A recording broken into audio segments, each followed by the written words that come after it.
आपका स्वागत है खास चैनल पे। अगर आपको न्यूज अच्छी लगे लाइक स्वागत है दोस्तों। आज के मुख्य समाचार में आज देश और दुनिया से कई अहम और बड़ी खबर आ रही है। दोस्तों बात करेंगे हर खबर पर विस्तार से बताएंगे। बिहार चुनाव को लेकर अब तक के सभी बड़े अपडेट्स। तो दोस्तों बता दें बिहार के एग्जिट पोल से कांग्रेस गदगद, लेकिन राजस्थान वाले हालात दोहराने का भी सता है डर। दोस्तों अगली खबर में आपको बताएंगे 2/3 बहुमत से सत्ता में होगी वापसी, बिहार चुनाव को लेकर लालू यादव का दावा। दोस्तों अगली खबर में आपको बताएंगे राहुल गांधी ने नोटबंदी को बताया पीएम मोदी की सोची समझी चाल, कहा गलती हुई नहीं जानबूझकर की गई है। दोस्तों अगली खबर में आपको बताएंगे योगी सरकार से आर पार के मूड में बैठे किसानों ने की महापंचायत, कहा हमें कई तरह से सताया जा रहा है। अगली खबर में दोस्तों आपको बताएंगे बिहार चुनाव के नतीजों से पहले आरजेडी ने कार्यकर्ताओं को चौंकाया। अगली खबर में दोस्तों आपको बताएंगे मध्य प्रदेश में कंप्यूटर बाबा के आश्रम पर चला बिल्डोजर, दिग्विजय बोले ये राजनीतिक प्रतिशोध की चरम है। अगली खबर में दोस्तों आपको बताएंगे अमेरिका में भारतीयों के चेहरे खिले, 5 लाख भारतीयों को नागरिकता देंगे बाइडेन। अगली खबर में आपको बताएंगे साथ साथ होगी पोस्टल बैलेट और ईवीएम के मतों की मतगणना। अगली खबर में आपको बताने वाले एग्जिट पोल आने के बाद जीतन राम मांझी बोले चिराग ने रामविलास पासवान के सपने के बंगलों को जला दिया। अगली खबर में आपको बताने वाले रणदीप सुरजेवाला ने 150 प्लस सीटों पर किया जीत का दावा, डिप्टी सीएम के सवाल पर बोले अभी इंतजार कीजिए। अगली खबर में आपको बताने वाले स्ट्रॉन्ग रूम में कड़ी सुरक्षा में रखी गई है ईवीएम, 55 मतगणना केंद्र पर सीसीटीवी से निगरानी। अगली खबर में आपको बताने वाले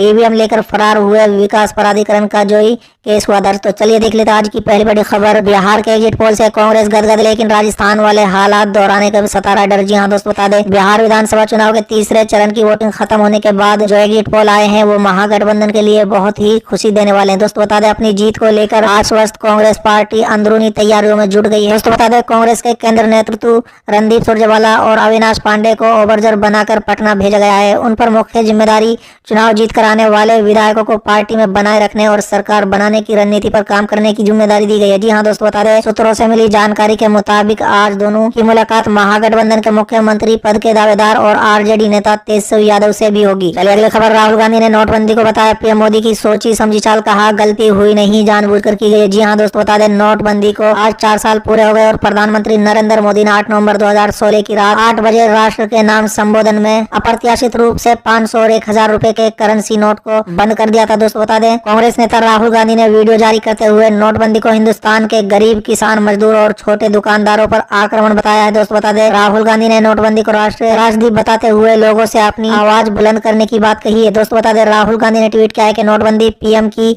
सोची समझी चाल थी ताकि आम जनता के पैसे से मोदी मित्र पूंजीपतियों का लाखों करोड़ों रुपए का कर्ज माफ किया जा सके। गलतफहमी में मत रहिए, गलती हुई नहीं जानबूझकर की गई थी। दोस्तों आगे राहुल गांधी ने कहा कि इस राष्ट्रीय त्रसादी के 4 साल पर आप भी अपनी आवाज बुलंद कीजिए। चलिए अगली खबर। योगी सरकार से आर पार के मूड में बैठे किसानों ने की महापंचायत, कहा हमें कई तरह किया जा रहा है परेशान। जी हाँ दोस्तों बता दें यूपी में मुजफ्फरनगर में भारतीय किसान यूनियन ने गन्नों के बकाया का भुगतान और गन्नों का खरीद मूल्य 450 रुपए प्रति क्विंटल किए जाने की मांग को लेकर शनिवार को एक बड़ा प्रदर्शन किया। चलिए अगली खबर। बिहार चुनाव के नतीजों से पहले आरजेडी ने कार्यकर्ताओं को चेताया। जी हाँ दोस्तों बता दें बिहार चुनाव पर सभी एग्जिट पोल को देखते हुए यह अनुमान लगाया जा रहा है कि राज्य में विपक्षी महागठबंधन की सरकार बन सकती है। अब इस तरह के एग्जिट पोल सामने आने के बाद तेजस्वी यादव की पार्टी आरजेडी ने कार्यकर्ताओं को कहा है कि 10 नवंबर को चुनावी परिणाम कुछ भी हो उसे पूरे संयम सादगी शिष्टाचार से मंजूर करना है। दोस्तों बता दें पार्टी ने कार्यकर्ताओं से कहा है कि आतिशबाजी और हर्ष फायरिंग से किसी भी हाल में बचना है और प्रतिनिधियों या उनके समर्थकों के साथ किसी भी तरह का अशिष्ट व्यवहार किसी भी कीमत पर स्वीकार नहीं किया जाएगा। चलिए अगली खबर। मध्य प्रदेश में कंप्यूटर बाबा के आश्रम पर चला बिल्डोजर, दिग्विजय बोले ये राजनीतिक प्रतिशोध की चरम है। जी हाँ दोस्तों बता दें मध्य प्रदेश में इंदौर में कंप्यूटर बाबा के आश्रम में बिल्डोजर चलाने की खबर है। दोस्तों बता दें कंप्यूटर बाबा के आश्रम में अवैध निर्माण तोड़ने की कार्रवाई जिला प्रशासन और नगर निगम द्वारा की जा रही है। दोस्तों बता दें कांग्रेस महासचिव दिग्विजय सिंह ने इस कार्रवाई की निंदा की है। उन्होंने कहा है कि इंदौर में बदले की भावना से कंप्यूटर बाबा का आश्रम व मंदिर बिना किसी नोटिस दिए तोड़ा जा रहा है। ये राजनीतिक प्रतिशोध की चरम सीमा है। चलिए अगली खबर। साथ साथ होगी पोस्टल बैलेट और ईवीएम के मतों की मतगणना। जहां दोस्तों बता दें इस बार पोस्टल बैलेट पेपर के साथ ईवीएम की मतगणना शुरू कर दी जाएगी।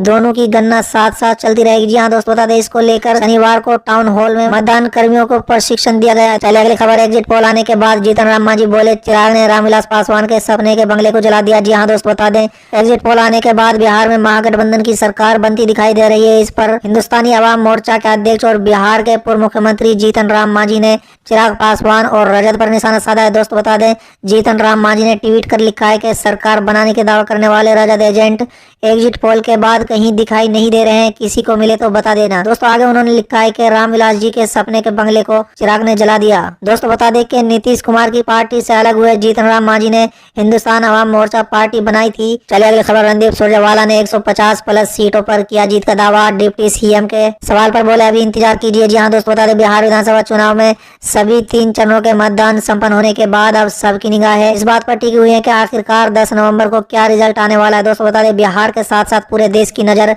बिहार पर टिकी हुई है। उधर देश भर के तमाम मीडिया संस्थानों ने अपने एग्जिट पोल में बिहार के अंदर महागठबंधन की सरकार बनाने की संभावना जताई है। दोस्तों वहीं दूसरी ओर कुछ संस्थान एनडीए सरकार की वापसी की बात कर रहे हैं। दोस्तों बिहार चुनाव के एग्जिट पोल के नतीजे सामने आने के बाद कांग्रेस के सीनियर नेता रणदीप सुरजेवाला रविवार को पटना पहुंचे। पटना एयरपोर्ट पर उन्होंने पत्रकारों से बातचीत में कहा है कि बिहार की जनता ने बदलाव के लिए वोट डाला है। एक थकी हारी भाजपा और जेडीयू की सरकार जिसने बिहार को बदहाली की कगार पर लाकर खड़ा कर दिया था, उम्मीद है कि जनता ने उसे बदल कर नई युवा और तेज तर्रार ताकत वाली सरकार के लिए मत डाला है। दोस्तों मतगणना के बाद ही असली निर्णय होगा क्योंकि जनता का निर्णय अभी ईवीएम मशीन में बंद है। दोस्तों उन्होंने आगे कहा है कि इस बार ज्यादातर मीडिया संस्थानों के एग्जिट पोल महागठबंधन के पक्ष में, लेकिन फिर भी मतगणना का इंतजार है। लगभग 1 महीने से लगातार पार्टी के शीर्ष नेता और बिहार कांग्रेस के नेताओं ने मिलकर काम किया है। चलिए अगले खबर। स्ट्रांग रूम में कड़ी सुरक्षा में रखी गई ईवीएम 55 मतगणना केंद्रों पर सीसीटीवी से निगरानी। जी हाँ दोस्तों बता दें